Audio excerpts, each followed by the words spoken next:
Hey there, I'm Shabby, an interaction designer here at Google. My role focuses on scaling accessibility across Google's design systems. After high school, I wasn't really sure what kind of career would be a good fit for me. I was interested in technology, but I didn't have any technical knowledge, so I was afraid I wouldn't do well in the field. But eventually, I realized what a huge impact advances in tech had on society and my life. I wanted to harness this power to positively affect the lives of people around me, especially those who tend to be marginalized or forgotten. As an intern in UX design, I worked on products for people with chronic pain.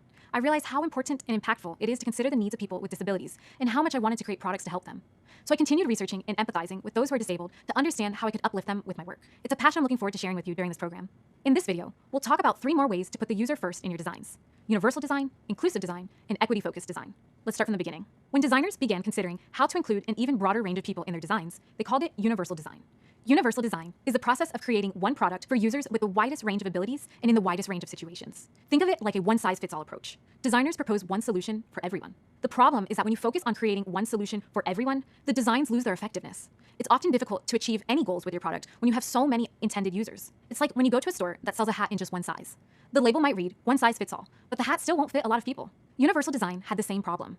Even though it had the intention of being inclusive, it excluded a lot of people. It turns out one size fits all isn't a great solution. As UX designers realized that universal design didn't meet the needs of every user, the approach to including people began to change. Designers started thinking about the concept of inclusive design, which focuses on finding solutions to meet different needs. Inclusive design means making design choices that take into account personal identifiers like ability, race, economic status, language, age, and gender. Inclusive design includes researchers and designers from traditionally excluded populations in the process, so they can provide their unique perspectives during all phases of the design process. If universal design is a one-size-fits-all solution, then inclusive design can be described as solve for one, extend to many. With inclusive design, you solve for one type of user, and the benefit of that solution can extend to many other types of users. Our goal as designers is to build experiences that are accessible to users with the widest range of abilities.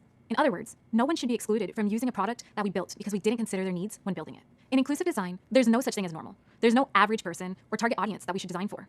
For example, when designing, we focus on the needs of people who are blind and deaf, even more than we consider the needs of those who rely on their sight and hearing to communicate. Then, as we build more versions of a product, we design for additional excluded groups, like those with physical or cognitive disabilities. Designing products, devices, services, or environments for people with disabilities is called accessibility. Accessibility is just one aspect of inclusive design, and we'll explore accessibility in more detail later. But keep in mind that the idea of solve for one, extend to many only benefits the group the design was created for and existing users. Many groups are still left out. Over time, UX designers realized that inclusive design wasn't always enough. And that's where we find ourselves today, as equity-focused design becomes a new industry goal. Equity-focused design takes the idea of inclusive design one step further. It asks designers to focus on designing for groups that have been historically underrepresented or ignored when building products. The goal of equity-focused design is to uplift groups that have been excluded historically. In order to design with equity as a goal, we first need to know the difference between equality and equity. The two words sound similar, but they're actually two different concepts. Equality means providing the same amount of opportunity and support to all segments of society. In other words, everyone gets the same thing. Equity means providing different levels of opportunity and support for each person in order to achieve fair outcomes. To better understand the difference between equality and equity, check out this illustration. The illustration on the left represents equality because every person gets the same box to stand on.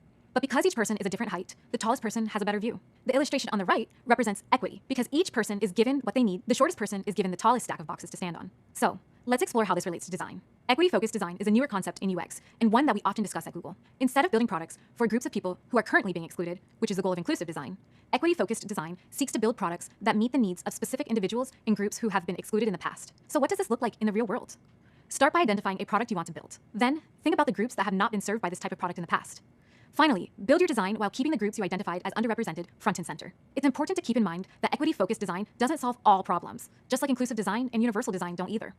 The key point is that these are all different approaches to solving issues of underrepresentation and designing for a more equitable future.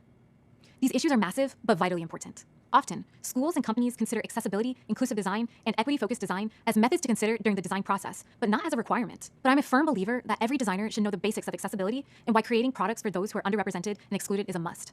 As you continue through your career, you'll gain more practice and understanding on how to implement these ideas. We'll get to some more applications of this soon.